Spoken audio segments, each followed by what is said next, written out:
Sir आपकी तरफ आऊँगी, जैसे कि अवैस तौहीद साहब बात कर रहे थे, तो आप क्या समझते हैं, तमाम सूरत हाल आपके सामने हैं, आप क्या समझते हैं कि जमहूरियत के इस्तेहकाम के लिए इस वक्त नून लीग को क्या स्टेप लेना चाहिए? देखिए, अगर हम जब तहजीब याफ्ता जमहूरियतों को देखते हैं जिसमें जमहूरियतें बहुत स्ट्रॉन्ग हैं, उसमें जब भी किसी हुकूमत के ऊपर ऐसा कोई इल्ज़ाम आता है और ख़ास तौर पे हुकूमत के सरबराह के ऊपर, तो वो एक सेकंड नहीं लगाते, वो अपने आप को उस ओहदे से अलग कर लेते। लेकिन चूँकि हमारा पाकिस्तान में अभी जमहूरी इदारे इतने मजबूत नहीं हुए, जमहूरी जो नॉर्म्स एंड वैल्यूज़ हैं वो अभी इतनी ऑब्ज़र्व होना शुरू नहीं हुई, तो वैसे तो मैं ज़ाती तौर पे ये कहूँगा कि अखलाकी तौर के ऊपर जब प्राइम मिनिस्टर ऑफ पाकिस्तान के नाम आया पैनामा लीक्स में, चले उस वक्त भी कोई एक जवाब था कि वो कहते थे जी कि इस पर कोई कमीशन बने और कोई इनके ख़िलाफ़ फाइंडिंग आए, तो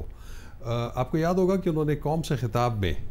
एक दफ़ा बड़ा बरमला कहा था कि मैं अपने आप को और अपनी फैमिली को एहतसाब के लिए पेश करता हूँ, और इस सिलसिले में मुझे जो आइनी जो इस्तिस्ना हासिल है मैं उसको भी वे ऑफ कफ करता हूँ।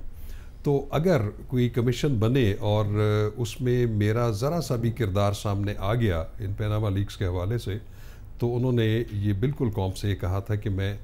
फौरी तौर पर घर चला जाऊँगा। सामने आया नहीं है अब बात ये है कि मैं वही कह रहा हूँ कि अखलाकी तौर पे तो देखिए इनके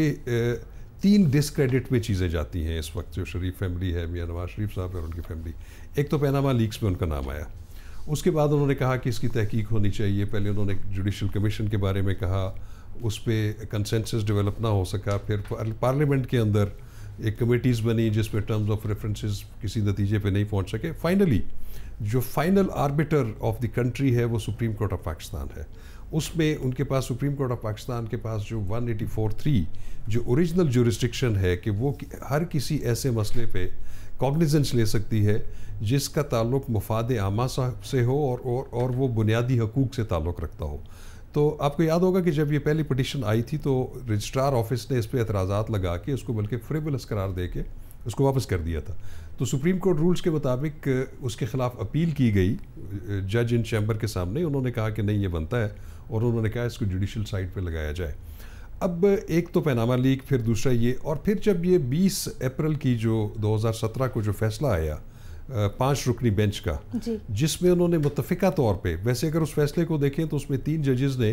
जो है वो और डिफरेंट राय दी, और 2 जज साहिबान ने तो स्ट्रेट अवे कहा कि हम अपनी इस ओरिजिनल जुरिस्डिक्शन में उनको नाअहल करार देते हैं। लेकिन चूंकि मेजॉरिटी का फैसला 3 का अलग था और उनका ख्याल तहकीकात का था ना, वो तहकीकात करवा लें। अब मैं ये कहता हूँ कि जो नेक्स्ट फेज जो था वो तहकीकात का था, वो उसके लिए एक जॉइंट इन्वेस्टिगेशन टीम बनी और उसको 60 डेज का टास्क दिया गया, और उनको 13 बल्कि 15 कह लें आप टर्म्स ऑफ इंक्वायरी या टर्म्स ऑफ इन्वेस्टिगेशन दिए गए, और उन्होंने उसकी एक रिपोर्ट मुरतब करके अब सुप्रीम कोर्ट ऑफ पाकिस्तान के इम्प्लीमेंटेशन बेंच के सामने रख दी है।